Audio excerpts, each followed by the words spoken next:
Alright, so we start the run here by getting a life crystal. This is attempt 4 of the hardcore expert mode playthrough. I then played very safe when getting this chest because I really didn't want to die after the past attempts, very embarrassing death. I didn't record run 1 and 2, but one of them died to a boulder. And I don't remember what the other one died to. Probably fall damage or something. But yeah. Anyway, we got shoe spikes from the chest, which isn't great, but it's better than nothing, I guess. And we did some more mining after that, but there was nothing eventful. We just got some ores, and that was about it. Then we came back, made some NPC housing, because NPCs like the merchant and the demolition and the arms dealer will be great for the future. So I wanted to get them here, but it was turning night, and I didn't want to take any more risks because my previous attempt had died. So I started making a base. And I then crafted some basic tools or basic tool improvements.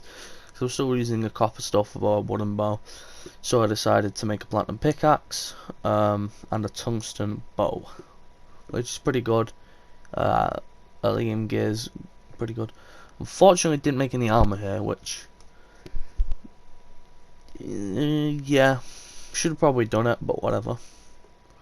Those in the desert cactuses for like cactus armor and for potions in the future, and I got attacked by one of these things, which I didn't even know spawned in the above ground desert at the time. And these things are painful. Anyway, they hurt like a bitch. Okay, so after that near-death experience, we go to the corruption, and we very slowly make our way through it, so we can break a shadow wall, so we can get a musket, so the arms dealer can move in, which is good. I then decided to make a gemcorn farm, and unfortunately it doesn't work, and if I looked it up I would have known. I made another one in the future and it still doesn't work. Actually looking it up didn't help me at all.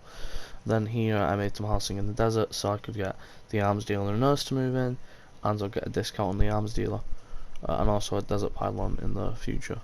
I did do some mining before this, and I managed to get myself a topaz hook, and I also got some shadow scale pants from what's it called, the Eater of Souls, which is really good. Now here I used a strategy which is called explosive strategy, or which I use explosives for, and basically I use explosives to see wiring so I can like see any potential traps, and I got a chest here on the region. I also went mining, got some other stuff before this, I must have, and I didn't realise that because I've got a shit ton of stuff there, which is pretty good. Anyway, yeah.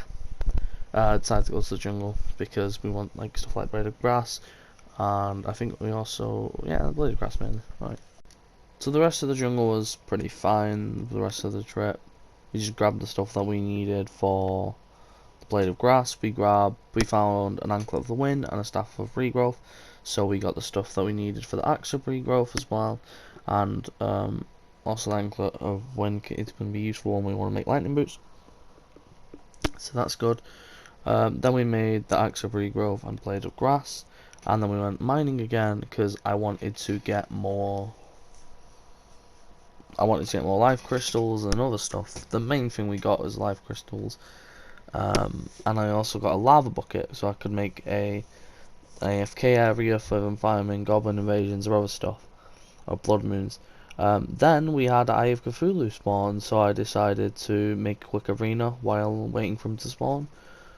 So thingy, and we have a 380 health at this point, so we're pretty good. We've got a musket, which is a decent weapon for expert mode Eye of Cthulhu, so I'm plenty of ammo. So I was pretty ready for this fight. I was kind of just waiting for it to happen. I actually waited at 180 health before I knew I was definitely prepared to take on Eye of Cthulhu, because he doesn't spawn until you have 200 health. So then once I was prepared, I had like 300 some health, or I had like 10 life crystals waiting to thing it, and yeah, the musket just shreds Eye of Cthulhu. This took like a minute and a half maybe, and the fight wasn't really a problem. There was one point I got myself stuck in an awkward position, but like that, I can just face tank the eye. I barely take damage. I had no buffs in this fight. I think maybe I had a campfire and sunflower at some points. See, I don't know what I was doing here, because he had a lot of servants out, so I should have probably swapped to the blade of grass and just killed them. But I was just thinking with the musket, so yeah. Also, I'm playing on console and controller, and I know this might make the game easier, but I use lock-on, and I don't care what people say. It makes my life a lot easier. Yeah. And on some anime, it's not even great anyway. But yeah, that's it for this part. See you guys later.